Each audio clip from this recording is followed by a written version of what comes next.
जय भीम, जय भारत, जय संविधान,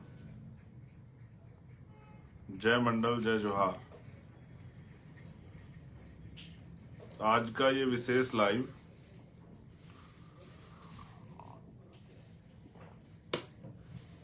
दो तीन महत्व विषयों को लेके है, जो महत्वपूर्ण विषय हैं उनको लेके।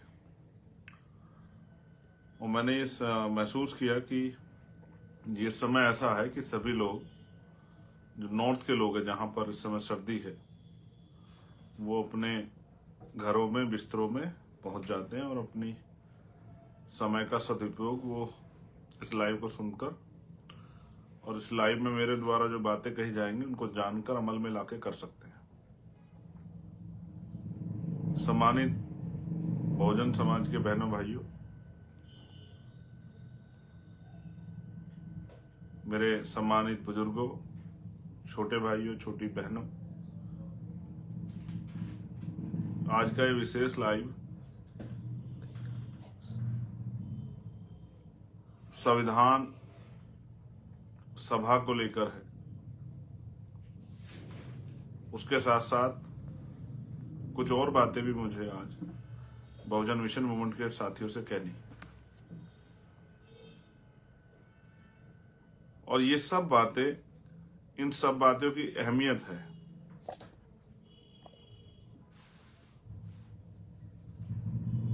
इन सब बातों के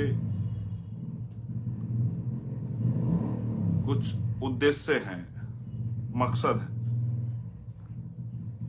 वही सब बातें मुझे आपसे रखनी। मैं समय समय पे भारत की धरती पे जन्मे सभी संतों, गुरुओं, महापुरुषों को नमन करता हूं।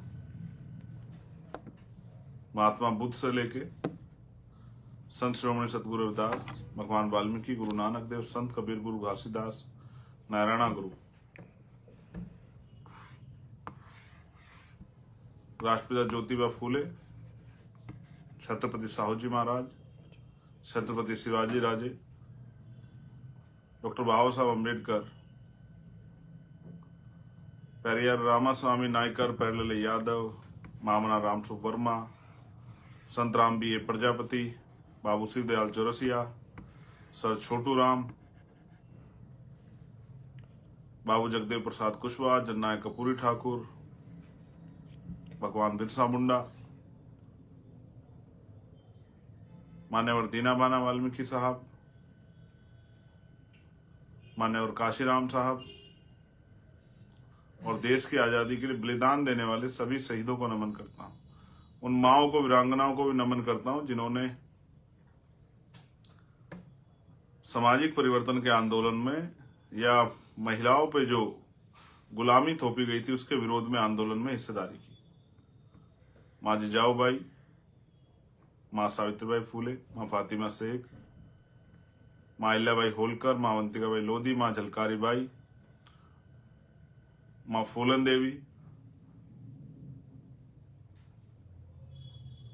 और भी सभी जो वीरांगनाएं हुई, माँ रमाबाई हूं, मैं उन सबको भी नमन करता हूं। ये वो सब महान मूर्तियां हैं जिनका हमारे जीवन में ऋण है, कर्ज है जिनका हमारे ऊपर है। बहुत सारे और भी महापुरुष हैं जिनका योगदान है। सभी के नाम बारी बारी लेने में असमर्थ हूं, लेकिन ये विशेषकर वो महान विभूतियां हैं जिनमें चौधरी चरण सिंह जी भी हैं, जिन्होंने अपने जीवन का एक बहुमूल्य समय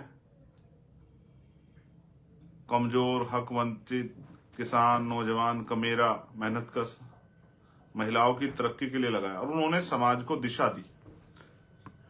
किसी को, महापुरुष को जानने के लिए उसकी जाति की जरूरत नहीं है, उसके कर्मों को, उसके कार्यों को अगर आप पढ़ोगे तो शायद आपको एहसास हो जाएगा कि वो क्या चाहते थे।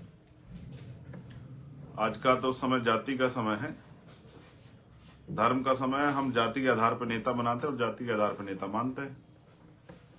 हम कर्म के आधार पर ना नेता बनाते, ना कर्म के आधार पर नेता मानते। बहुजन समाज के लोगों को तो आदत है, मेरे एक साथी कहते हैं कि चींटी चींटी के पीछे चलती है और भेड़ भेड़ के पीछे चलती है। यानी कि जो पशु हैं, बकरी है, चींटी है, भेड़ है, उनमें भी यूनिटी है, वो एक दूसरे के पीछे चलती है। लेकिन बहुजन समाज के लोग क्या तो मनु के सिद्धांत को मानने वाले मनुवादियों के पीछे चलते हैं, उसमें अपने आप को गौरवान्वित महसूस करते हैं, या अलग अलग चलते हैं, उसमें अपने आप को गौरवान्वित महसूस करते हैं, एक दूसरे के पीछे नहीं चल सकते। जबकि वो चींटियां भी एकता की शक्ति को समझती है। सम्मानित प्यारे साथियों, पूरे देश से बहुजन समाज के जुड़े नौजवान भाइयों बहनों, देश कठिन दौर में है, लेकिन ऐसा नहीं कि इस दौर से निकलेगा नहीं, ऐसा नहीं कि इस दौर में ही रुक जाएगा, ठहर जाएगा। बस निकालने के लिए सच्ची निष्ठा, संकल्प और समर्पण की जरूरत है। दुनिया में कोई काम ऐसा नहीं है जो नामुमकिन हो, और इतिहास इसका बात का गवाह है। जब आप दुनिया की हिस्ट्री पढ़ोगे, दुनिया बदलने वाले लोगों को पढ़ोगे, तो आपको एहसास हो जाएगा दुनिया में कोई काम नामुमकिन नहीं है। और किसी माँ के पेट से कोई योद्धा जन्म नहीं लेता। संघर्ष, उसकी मेहनत, उसका त्याग, उसका समर्पण, उसकी ईमानदारी उसको योद्धा बनाती।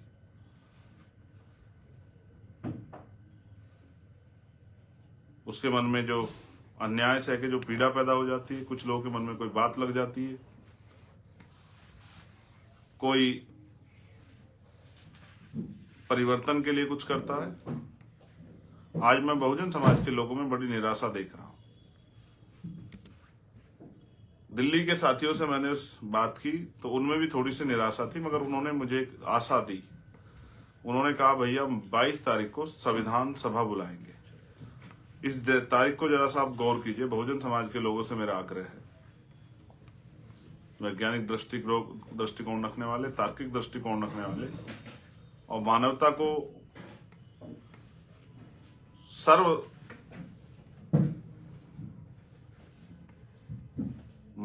को सबसे महत्वपूर्ण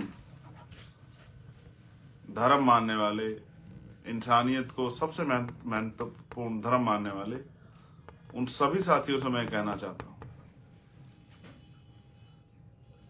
कि दिल्ली के साथियों ने कहा कि हमें संविधान सभा करनी है 22 तारीख को। 22 तारीख से हमारा उद्देश्य किसी का विरोध करना, किसी को दिखाना, किसी से लड़ना नहीं है। 22 तारीख यानी कि अगर हिस्टोरिकल आप इसको पढ़ोगे, बाबा साहब अम्बेडकर ने कहा, जो समाज अपना इतिहास नहीं जानता वो कभी अपने भविष्य का निर्माण नहीं कर सकता है। भारत में 22 जनवरी 1947 को इस देश के संविधान के जो उद्देश्य हैं, प्रस्तावना के, पूरे संविधान को जो संक्षिप्त रूप में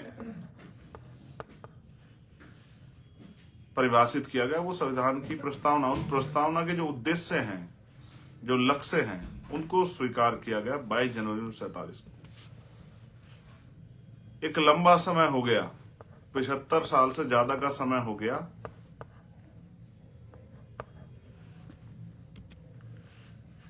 संविधान को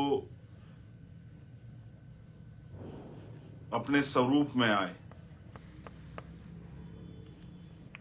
और अभी तक हम इस चर्चा के लिए संविधान सभा ने बुलाई कि हम चर्चा करें कि जो संविधान के लक्ष्य थे, उद्देश्य थे, उन पर अभी 75 साल के लगभग हम कहां तक पहुंच पाए।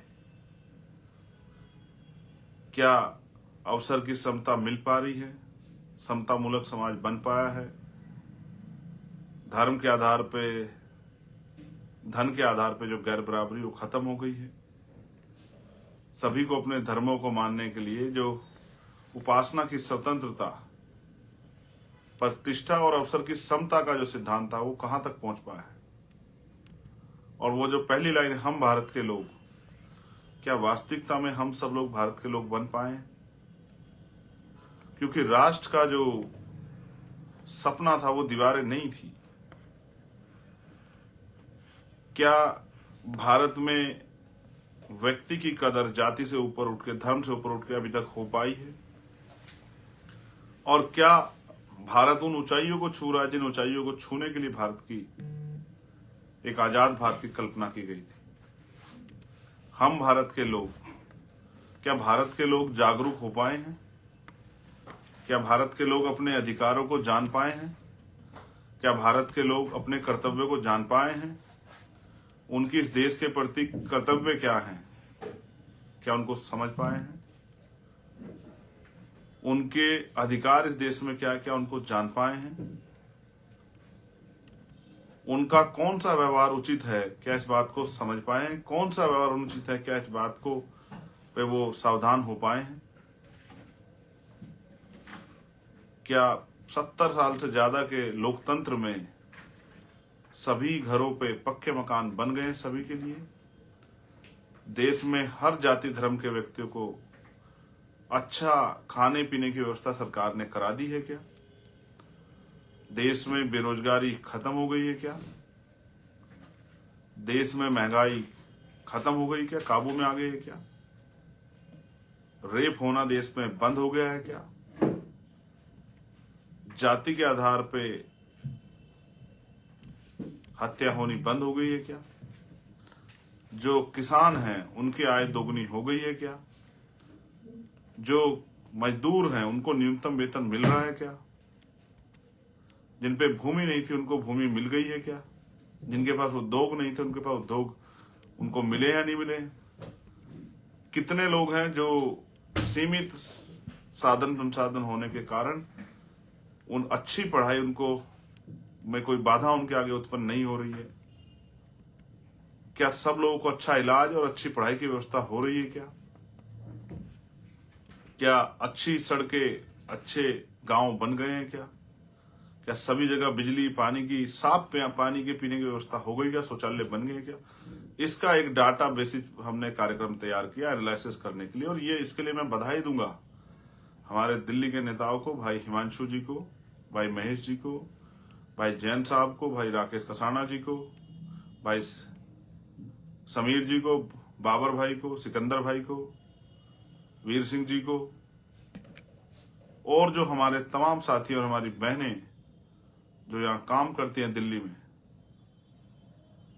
जो हमेशा मेरी एक आवाज पे खड़े रहते हैं और जिन्होंने हमेशा दिल्ली में हक वंचित समाज की लड़ाई को, पूरे देश की कई लड़ाई, और एक मेरे एक कहने पे उन्होंने दिल्ली देश की राजधानी में एक बहुसंख्यक आंदोलन करने का काम किया। मैं उन सभी साथियों को बधाई देता हूं कि उन्होंने इतना अच्छा डाटाबेस प्रोग्राम बना के ये प्रयास किया कि हम भी अपने लोगों को ये असलियत में बता दें कि देश में आजादी से लेकर अब तक कितना बदलाव हुआ है, कितने लोग सक्षम हो गए, कितने लोग अक्षम हैं, कितने लोग अभी सुविधा विहीन है, कितने लोगों पे पक्के मकान नहीं है, कितने लोग बेरोजगार घूम रहे हैं, कितने लोग से सुख सुविधाएं उनकी पहुंच से दूर है। ये सारा डाटा बताने के लिए हमने एक संविधान सभा बुलाई और उन्होंने मुझसे भी कहा कि आपको भी आना है हमारे कार्यक्रम में, मुख्य अतिथि के रूप में आपको भी शामिल होना है। लेकिन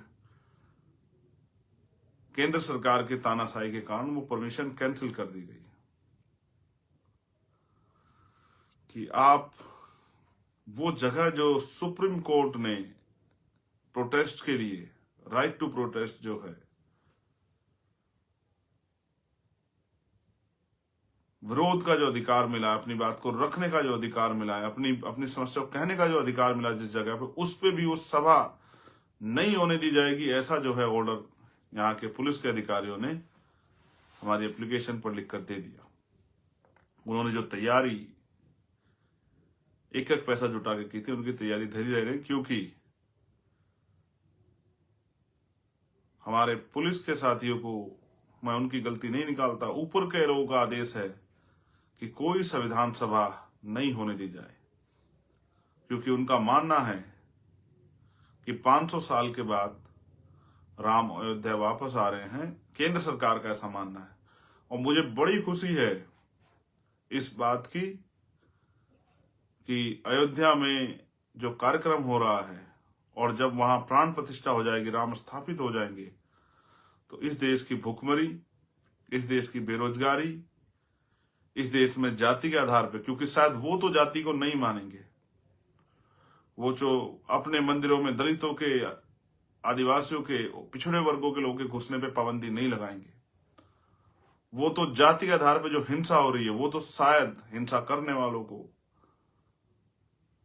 सही शिक्षा देने के लिए समझाने का काम करेंगे, ऐसा मेरा विश्वास है। मुझे विश्वास है कि जो करोड़ों करोड़ों लोगों से बना भारत है, अनेक धर्मों को से बना भारत, शायद राम जी के आने के बाद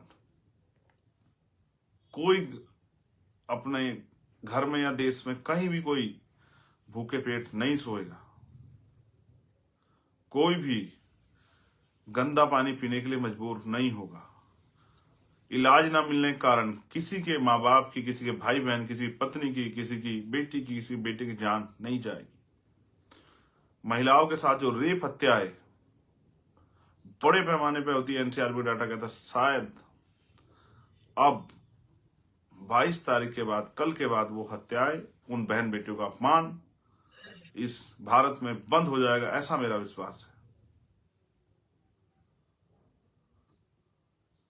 जो बेरोजगार नौजवान घूम रहे हैं, उनको रोजगार की व्यवस्था होगी, उन माओं के जिनके साथ अन्याय हुआ, उन माओं को न्याय मिलेगा, उन भाइयों को, उन पिताओं को न्याय मिलेगा, जिनके साथ पिछले लंबे समय अन्याय हुआ, बहन बेटियों को सम्मान की जिंदगी मिलेगी, ऐसा मेरा विश्वास है। और मेरा विश्वास अटल है, क्योंकि मुझे भारतीय संविधान पे भरोसा है और मुझे भरोसा है कि जो हो रहा है उससे बहुत अच्छे परिणाम बहुजन समाज के लोगों के लिए भी निकलेंगे, क्योंकि उनकी भी आंखें खुलेंगी, ऐसा मेरा विश्वास। देखिए, भारत किसी एक जाति धर्म से नहीं बना है। संगठित भारत को पहले जातियों में तोड़ा गया, फिर जातियों में भी गोत्रों में तोड़ा गया, इतने टुकड़े किए गए कि भारत जुड़ ना पाए। इसलिए भारत में कोई भी क्रांति ना आज ना भविष्य में बहुत जल्द होने की कोई उम्मीद नहीं है, क्योंकि लोग जब किसी दूसरी जाति पर अन्याय होता है, दूसरी जाति खड़े होकर तमाशा देखती है। जब एक जाति अपने अधिकारों के लिए लड़ती है तो दूसरी जाति उसका तमाशा देखती है, जब पुलिस के लोग, सरकार के लोग उस पर अन्याय अत्याचार करते हैं। लेकिन जब वही जाति दूसरी जगह पे उनके जागरूक लोग अपने अधिकारों के लिए प्रयास करते हैं, तो फिर दूसरे लोग खड़े होकर तमाशा देखते हैं। वो एक अच्छी शायरी जो है एक शायर की है कि जलते घर को देखने वाले, फूंस का छप्पर आपका है, आग के पीछे तेज हवा है, आगे मुकद्दर आपका है, तेरे कत्ल पे मैं भी चुप था, मेरा नंबर अब आया, मेरे कत्ल पे तू भी चुप है, अगला नंबर आपका है। तो इसलिए जब जब जिस पे मुसीबत आती, दूसरे लोग खड़े होकर तमाशा देख के उसको एहसास कराते हैं कि वो अपनी लड़ाई स्वयं लड़े। ये तो अच्छा हो। मैं धन्यवाद दूंगा भीम आर्मी के साथियों का कि बहुजन समाज के लोगों की जिम्मेदारी उन्होंने अपने कंधों पर उठाकर देश में पिछले 8 साल में कोई भी ऐसा अन्याय और संघर्ष नहीं हुआ अन्याय के खिलाफ जिसमें भीम आर्मी के लोगों ने बढ़ चढ़ के हिस्सा न लिया। तो पहला विषय मेरा यह है संविधान। मैं कल आपसे आग्रह करूंगा बहुजन समाज के लोगों से, एक बार भारतीय संविधान की प्रस्तावना को जरूर पढ़ें।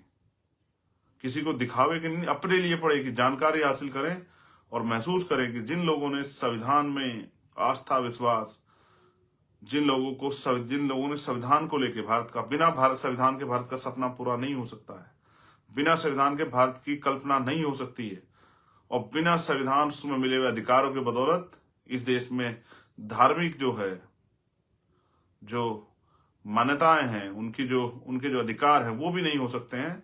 इसलिए हम पुनः, और मुझे और उन सब लोगों को भी जो कल 22 तारीख का उत्सव मना रहे हैं, उन सबको भी भारतीय संविधान का धन्यवाद देना चाहिए।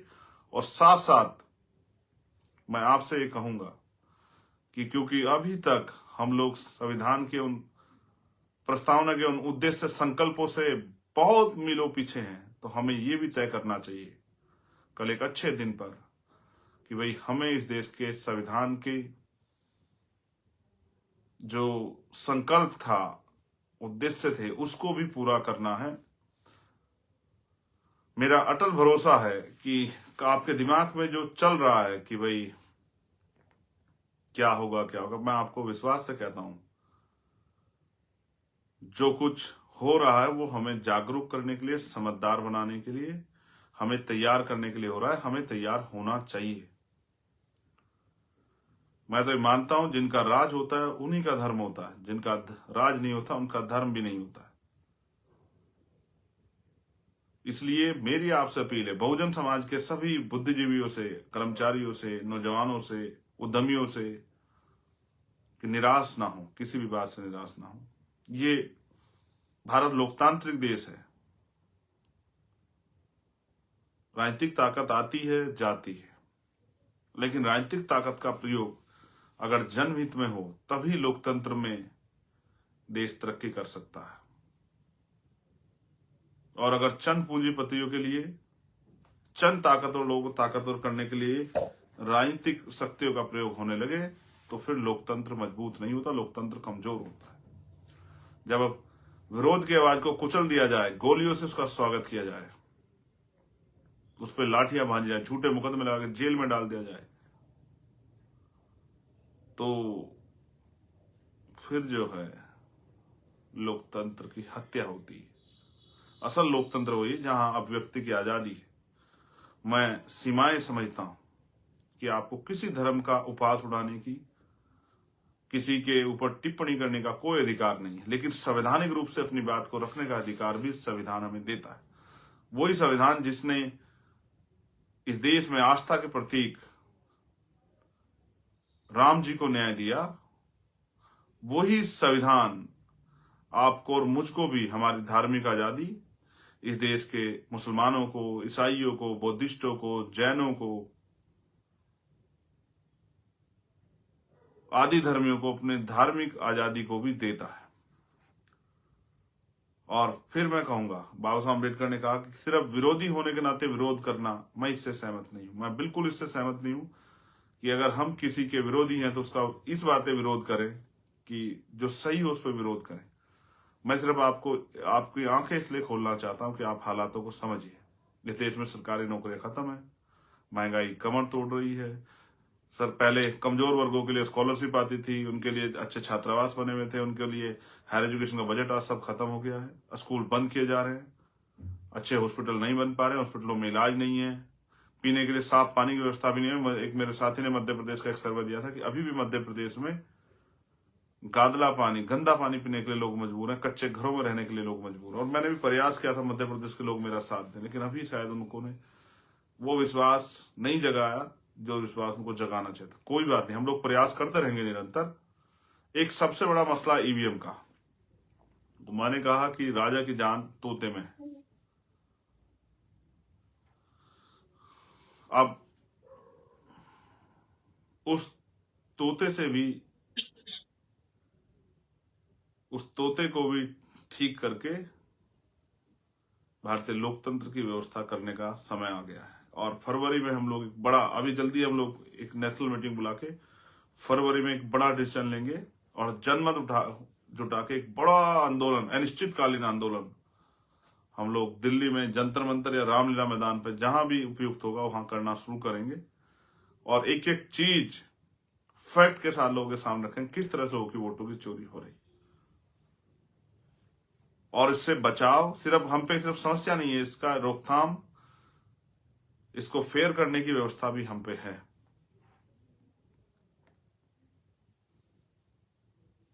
ईवीएम से वोटों की जो चोरी हो रही है उसको रोकने का इंतजाम भी हम लोग करने वाले हैं। इसका संघर्ष तो इसके खिलाफ हम करेंगे, लेकिन लाभ इसका सभी लोगों को मिलेगा जो चाहते हैं कि लोकतंत्र जिंदा रहे, जो चाहते हैं लोगों की जो वोट का अधिकार है, जनता के द्वारा जनता का शासन है, वो जनता का शासन ही बने।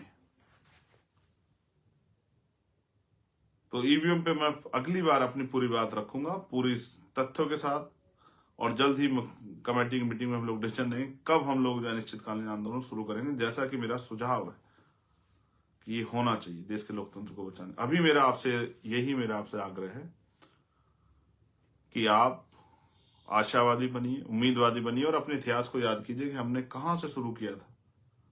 हमने वहां से शुरू किया जब हम पे एक गज जमीन नहीं थी, और हमने वहां से शुरू किया जब हमें पढ़ने का और मत देने का अधिकार भी नहीं था।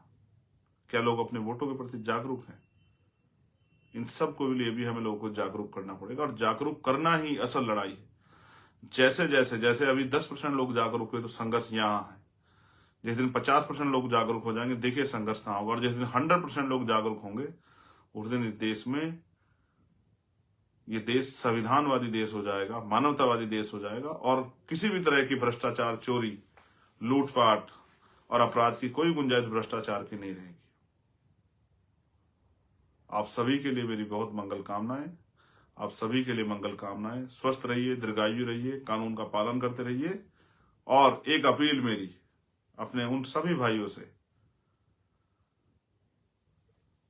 जो लोग हमारे साथ मिलकर राजनीतिक लड़ाई लड़ रहे हैं, उनसे मेरा आग्रह है कि वो राजनीतिक काम पे ध्यान दें।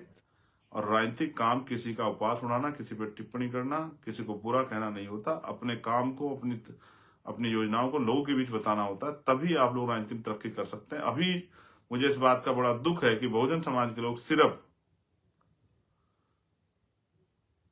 काउंटर कर रहे हैं कि कोई दूसरे व्यक्ति ने, विपक्ष के किसी व्यक्ति ने जिनसे वो लड़ रहे हैं, उन्होंने कुछ किया और आप उसके विरोध में कुछ करते नजर आते हैं। ये इससे मैं सहमत नहीं हूं। इसका मतलब तो आप तो पहले से पीछे चल रहे हैं। आप अपनी पॉलिसी बनाइए, आप अपनी पॉलिसी को लागू कीजिए, आप अपने तरीके से काम कीजिए, फिर विरोधियों को सोचने दीजिए, राजनीतिक विरोधियों की, वो आपको काउंटर कैसे करें। आप अगर ये सोचते रहेंगे कि पहले वो कुछ करेंगे फिर हम कुछ करेंगे, तो आप पीछे ही रहेंगे। इसलिए आप सबसे आग्रह है कि किसी पे अशोभनीय, धार्मिक, तमाम तरह की टिप्पणी करने से बचें। और अपने शुभ चिंतकों से मैं कहूंगा, जो लोग आजाद समाज पार्टी, भीम आर्मी के अच्छा सोचने वाले लोग हैं, उनसे मेरा आग्रह है कि वो कमर कसें, क्योंकि अब संघर्ष बड़ा होने वाला है और बड़े संघर्ष के लिए हम लोग तैयार हैं। संवैधानिक तरह से लोगों को जागरूक करेंगे, ज्यादा लोगों को जागरूक करके वास्तविक लोकतंत्र को बहाल कराने के लिए हम लोग मेहनत करेंगे। धन्यवाद। वास्तविक लोकतंत्र, जिसकी जितनी संख्या भारी उसकी उतनी हिस्सेदारी है। 100% सरकारी सिस्टम, और उस सरकारी सिस्टम में 100% लोगों के लिए रोजगार और सुख सुविधा दिलाने की व्यवस्था। जैसा मैंने कई बार आपको समझाया भी कि सभी के लिए बेहतर से बेहतर पढ़ाई, बेहतर से बेहतर इलाज, उद्योग करने के लिए सुविधाएं, विदेश पढ़ने के लिए सुविधाएं, नौकरी करने के लिए सुविधाएं, और सोशल सिक्योरिटी। जो व्यक्ति नहीं कमा रहा है उस आदमी को भी बेरोजगारी भत्ता मिले, जब तक सरकार उसके लिए किसी रोजगार का प्रबंध नहीं कर देती। देश में खुशहाली आए, हर व्यक्ति, हर जाति धर्म का व्यक्ति खुशहाल हो, ऐसी जो है, ऐसा एक मजबूत प्रदेश और देश बने, उसके लिए हम सब लोगों को मिलकर संघर्ष करना है। सभी बहन बेटियों का सम्मान हो और सभी के लिए नए रास्ते खुले, नए अवसर बने, और गरीबी के कारण किसी के सपने ना कुचले जाए, कोई भूख से, कोई बीमारियों से ना मरे, कोई सर्दी, कोई ज्यादा गर्मी से ना मरे, और कोई ऐसा ना हो जिसको सड़क पे खड़े होकर भीख मांगनी पड़े, और कोई ऐसा ना हो जिसके पास इतने साधन हों कि उसके लिए लोगों के जीवन का कोई मोल ना हो। बहुत बहुत धन्यवाद। जय भीम, जय भारत, जय मंडल, जय जोहार, और आप सभी के लिए मंगल कामनाएं। भारतीय संविधान जिंदाबाद। हम सबको मिलकर भारतीय संविधान के लक्ष्य और उद्देश्य को स्थापित करना है, इस देश के संविधान को पूर्ण रूप से लागू कराना है, और समतामूलक समाज बना के अखंड भारत, सम्राट अशोक के सपनों का भारत बनाने के लिए हमें काम करना है। धन्यवाद।